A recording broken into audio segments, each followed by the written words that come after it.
Hello friends, welcome to PV classes. आज हम बात करने वाले हैं आपकी अंग्रेजी शिक्षण उत्तर पहचानने की ट्रिक, पॉजिटिव टैग और नेगेटिव टैग के बारे में, है ना। तो एग्जाम से पहले एक बार ज़रूर देख के जाएं, जिससे आपको एग्जाम में बहुत ज़्यादा हेल्प होगा। तो चलिए स्टार्ट करते हैं। तो पहला है हमारा लर्निंग बाय डूइंग। क्या है पहला? Learning by doing. बच्चा जब खुद करके सीखता है तो वह सबसे प्रभावी होता है। लर्निंग बाय डूइंग, बच्चा जब खुद करके सीखता है तो वह सबसे ज़्यादा प्रभावी होता है। ये सभी आपके पॉजिटिव टैग है, किसी भी ऑप्शन में मिले तो उस ऑप्शन को आपको सही लगाना है ना। लर्निंग बाय डूइंग, जब बच्चा खुद करके सीखता है तो वह सबसे ज़्यादा प्रभावी होता है। अगला हमारा कॉन्टेक्चुअल यूसेज, है ना। क्या है अगला? कॉन्टेक्चुअल यूसेज, भाषा को रटने की बजाय उसी संदर्भ यानी कि कॉन्टेक्स्ट में सीखना सबसे अच्छा माना जाता है। अगला क्या है? अपॉर्चुनिटीज प्रोवाइड, यानी शिक्षक का काम बच्चे को भाषा प्रयोग के अधिक से अधिक अवसर देना है। अपॉर्चुनिटीज प्रोवाइड, यानी कि शिक्षक का काम बच्चे को भाषा प्रयोग के अधिक से अधिक अवसर देना है।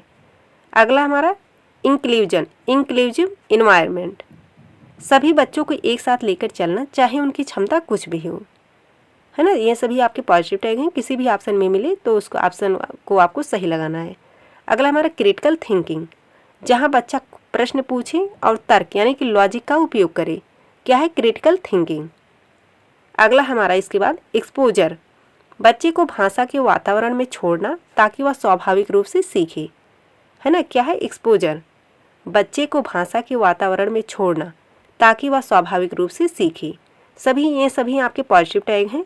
इसके बाद अगला है मल्टीलैंग्वेलिज्म, बहुभाषिकता को हमेशा एक संसाधन या एसेट मानना चाहिए, बांधा नहीं। अगला हमारा मीनिंगफुल ऑथेंटिक, है ना। क्या है अगला हमारा? मीनिंगफुल ऑथेंटिक, भाषा का प्रयोग वास्तविक जीवन और अर्थपूर्ण कार्यों के लिए होना चाहिए, है ना। मीनिंगफुल ऑथेंटिक, भाषा का प्रयोग वास्तविक जीवन और अर्थपूर्ण कार्यों के लिए होना चाहिए।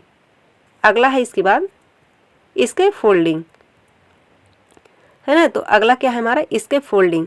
यह शब्द किसने दिया था? वाइगोस्की से जुड़ा है। इसका अर्थ है बच्चे को सीखने में अस्थायी सहायता देना। यह अक्सर सही होता है ना, इसके फोल्डिंग।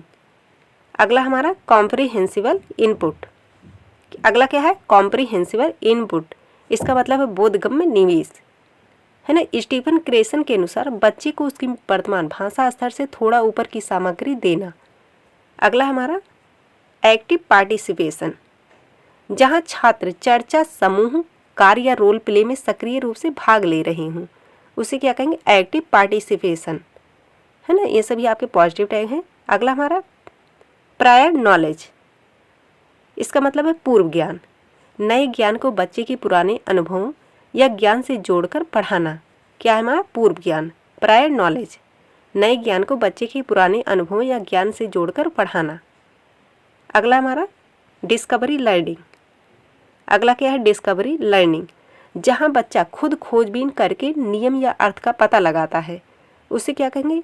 डिस्कवरी लर्निंग, है ना। ये सभी आपके पॉजिटिव टैग हैं। अगला हमारा ब्रेन स्टॉर्मिंग, इसका मतलब है विचारों को स्वतंत्र रूप से आने देना।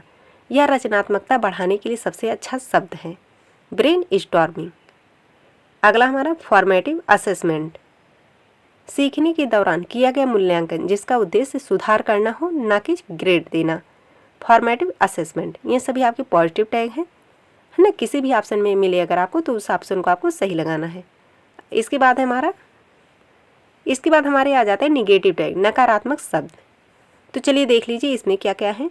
तो पहला है इसमें ओनली, मेरली, स्लोली, है ना। इसका मतलब है शिक्षा में केवल शब्द सीमाओं को बांध देता है, जो गलत होता है ना। शिक्षा में केवल शब्द सीमाओं को बांध देता है, जो गलत होता है। तो किसी भी ऑप्शन में ये सभी आपको मिले तो उस ऑप्शन को आपको छोड़ देना है, जैसे ओनली, मेरली, स्लोली। अगला हमारा रोट मेमोराइजेशन क्रैमिंग, इसका मतलब है रटना या याद करना इंग्लिश पेडागोजी में पूरी तरह प्रतिबंधित है ना। रटना या याद करना गलत माना जाता है। अगला हमारा रिकॉल, याददाश्त पर जोर देना शिक्षा का उद्देश्य नहीं है ना। रिकॉल, याददाश्त पर जोर देना शिक्षा का उद्देश्य नहीं है। तो ये से भी आपके नेगेटिव टैग है, किसी भी ऑप्शन में मिले तो उस ऑप्शन को आपको छोड़ देना है। अगला हमारा स्टैंडर्डाइज्ड टेस्ट, केवल परीक्षाओं या टेस्ट पर ध्यान देना नकारात्मक है अगला हमारा डिसिप्लिन स्ट्रिक्ट। ये क्या है? बच्चों को डराकर या सख्त अनुशासन में रखकर भाषा नहीं सिखाई जा सकती। डिसिप्लिन स्ट्रिक्ट, बच्चों को डराकर या सख्त अनुशासन में रखकर भाषा नहीं सिखाई जा सकती, है ना। किसी भी ऑप्शन में मिले तो उस ऑप्शन को आपको छोड़ देना है। अगला हमारा इग्नोर एरर्स। इसका मतलब है बच्चों की गलतियों को नज़रअंदाज करना या उन्हें तुरंत टोकना, दोनों गलत है ना। गलतियाँ सीखने का हिस्सा होती है। अगला हमारा टेक्स्ट बुक सेंट्रिक, केवल किताब तक सीमित रहना। शिक्षा यानी कि बियॉन्ड द टेक्स्ट बुक होनी चाहिए, है ना, केवल किताब तक सीमित नहीं होनी चाहिए। अगला हमारा पैसिव, तो बच्चा कभी भी निष्क्रिय नहीं होना चाहिए, उसे हमेशा एक्टिव रहना है यानी सक्रिय रहना है ना। इसके बाद अगला हमारा करेक्शन ऑफ एरर्स इमीडिएट। इसका मतलब बच्चे के बोलते समय उसे तुरंत टोकना या उसकी गलतियों को बार बार सुधारना नकारात्मक है, क्योंकि इससे उसका आत्मविश्वास कम होता है ना। करेक्शन ऑफ एरर्स इमीडिएट, बच्चे के बोलते समय उसे तुरंत टोकना या उसकी गलतियों को बार बार सुधारना नकारात्मक है, क्योंकि इससे उसका आत्मविश्वास कम होता है। अगला हमारा एक्यूरेसी। अगला क्या है? एक्यूरेसी। शुरुआती स्तर पर एक्यूरेसी यानी शुद्धता से ज़्यादा फ्लुएंसी यानी कि प्रवाह पर ध्यान देना चाहिए, केवल शुद्धता पर जोर देना गलत है ना। अगला है इसके बाद लेक्चरिंग डिक्टेशन, शिक्षक द्वारा केवल लेक्चर देना या डिक्टेशन यानी कि इमला बोलना एक शिक्षक केंद्रित विधि है जिसे गलत माना जाता है।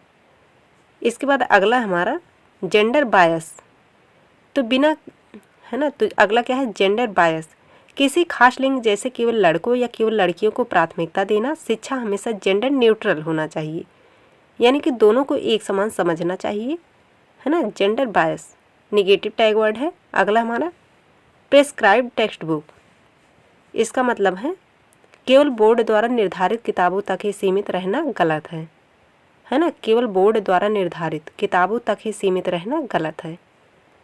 निगेटिव टैग वर्ड है, किसी भी ऑप्शन में मिले तो उस ऑप्शन को आपको छोड़ देना है। तो चलिए एक बार और देख लेते हैं पॉजिटिव टैग में क्या क्या थे और निगेटिव टैग में क्या क्या थे। तो पॉजिटिव टैग में हमारा था learning by doing, contextual usage, opportunities provide, inclusion inclusive environment, critical thinking, exposure, multilingualism, meaningful authentic, scaffolding, comprehensible input, active participation, prior knowledge, discovery learning, brain storming, formative assessment. ये सभी क्या थे आपके positive tag. किसी भी option में मिले तो उस ऑप्शन को आपको सही है। निगेटिव टैग यानी कि नकारात्मक शब्द, ओनली, मेयरली, स्लोली, ये सभी क्या है? Negative tag. Rote memorisation, cramming.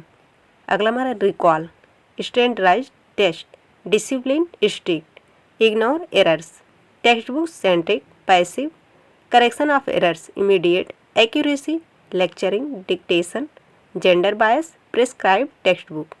ये सभी आपके क्या है? Negative tag. तो अगर आप एग्जाम से पहले देखते हैं तो आपको बहुत ज़्यादा हेल्प होगा। चलिए मिलते हैं अगले वीडियो में, तब तक के लिए जय हिंद, जय भारत।